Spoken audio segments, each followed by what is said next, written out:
14 বছরেও মামলা হয়নি নিমতলী ট্র্যাজেডির। একটা জিডি হলেও তার তদন্ত প্রতিবেদন জমা পড়েনি আদালতে।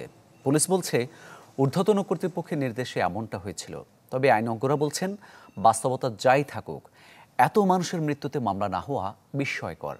শফিকুল ইসলাম সবুজের রিপোর্ট, ছবি তুলেছেন তুষার লস্কর। 2010 সালের 3 জুন পুরান ঢাকার নিমতলী।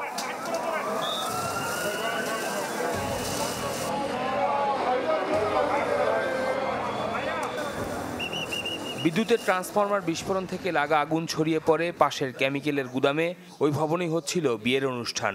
মুহূর্তেই আগুনে লেলিহান শিখায় পুড়ে অঙ্গার হয় 130 প্রাণ। এমন অস্বাভাবিক কিংবা দুর্ঘটনার ঘটনায় অপমৃত্যু মামলা হয় আদালতে। পুলিশের তদন্ত প্রতিবেদন দাখিলের পর চার্জ গঠন হয়ে রায় ঘোষণা করেন আদালত। এটাই আইনের স্বাভাবিক প্রক্রিয়া। কিন্তু এতগুলো মানুষের জীবন এভাবে চলে গেলেও মামলা হয়নি নিমতলী ট্র্যাজেডির ঘটনায়। যদিও ওই ঘটনায় বংশাল থানায় একটি সাধারণ ডায়েরিতেই শেষ। এত বছরেও তদন্ত প্রতিবেদন দেয়নি পুলিশ, যার ব্যাখ্যা দেন বংশাল থানার বর্তমান ভারপ্রাপ্ত কর্মকর্তা। উচ্চ কর্তৃপক্ষের নির্দেশে কোনো মামলা হয় নাই, শুধুমাত্র আমাদের এখানে এই ঘটনা বর্ণনা করে একটা জিডি হয়েছে। এই জিডির ভিত্তিতে লাশগুলি হস্তান্তর করা হয়েছে। ওয়ালটন ফ্রিজ কিনে অনেকের মতো আপনিও হয়ে যেতে পারেন মিলেনিয়াল। সেরা পণ্যের সেরা অফার। আর এই সংক্রান্তে কোনো তদন্ত প্রতিবেদনও নাই। এমনি দুর্ঘটনার কারণ সংক্রান্তে ফায়ার সার্ভিস বা অন্য সংস্থা যে তদন্ত কমিটি গঠন করছে, ওনারা রিপোর্ট দিচ্ছে কর্তৃপক্ষ বরাবর। জনস্বার্থের নানা বিষয়ে আদালতে নজরে আনেন বিশিষ্ট আইনজীবী ব্যারিস্টার জ্যোতির্ময় বড়ুয়া। এমন ঘটনায় বিস্ময় প্রকাশ করেছেন তিনি।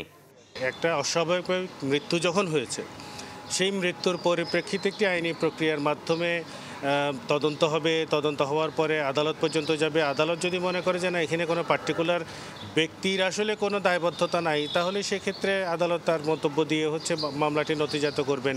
কিন্তু একটা প্রক্রিয়া তো থাকবে, সেই প্রক্রিয়াটাই এখানে অনুপস্থিত। ফলে এটা এই না থাকাটাই আমার কাছে খুব অস্বাভাবিক মনে হচ্ছে যে এতগুলো মানুষ মারা গেল, শতাধিক মানুষ, প্রায় 120-25 জনের মতো মানুষ মারা গেল, সেটার পরিপ্রেক্ষিতে একটা অপমৃত্যু মামলাও হবে না।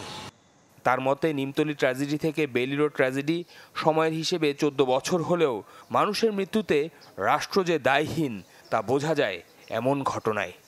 পুলিশের এই নিষ্ক্রিয়তাটাকে নিয়েই আসলে তদন্ত হওয়া প্রয়োজন, যে নিমতলীর এই পুরো ঘটনায় কার গাফিলতির কারণে আসলে পুরো বিষয়টা কোনোভাবেই আইনি একটা প্রক্রিয়ার মধ্যে আসলো না।